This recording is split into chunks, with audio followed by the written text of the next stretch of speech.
নওজওয়ানেরা, এই মাসে আল্লাহ রহমত পাঠিয়েছে, এই মাসে আল্লাহ ফজল পাঠিয়েছে।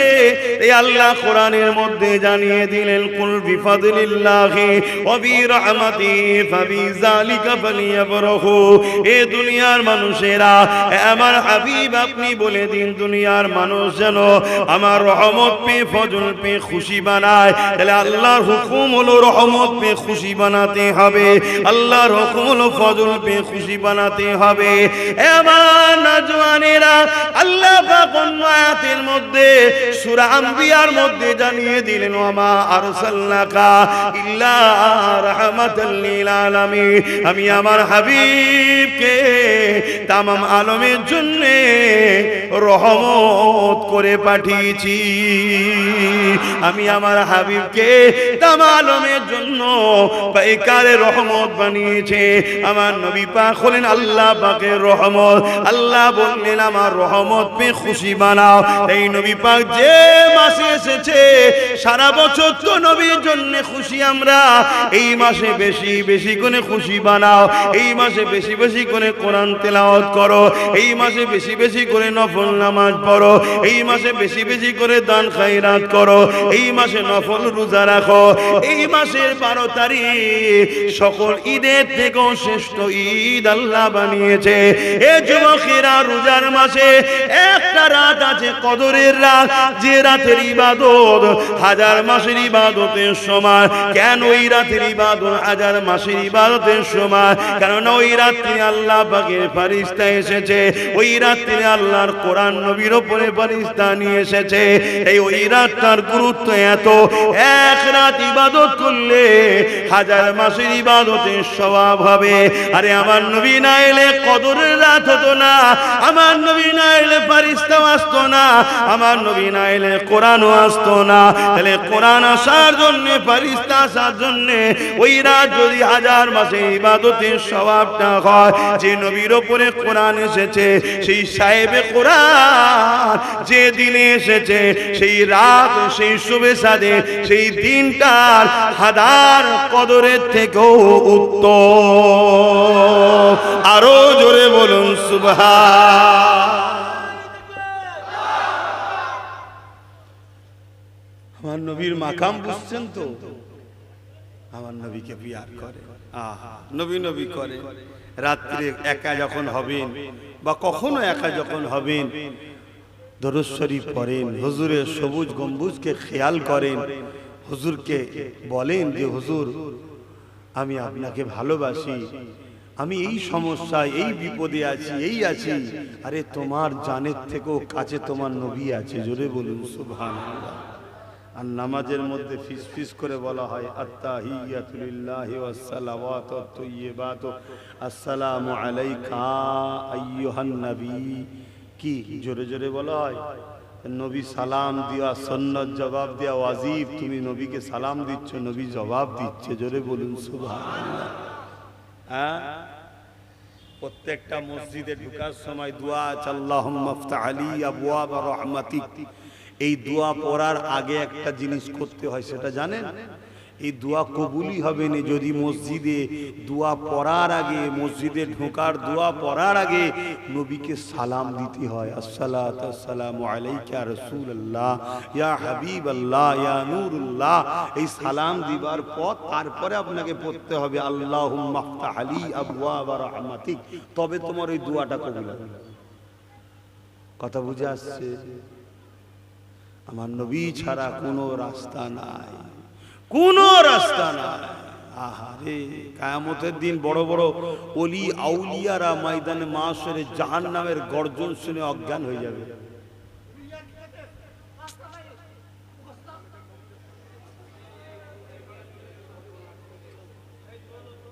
থাক থাক থাক,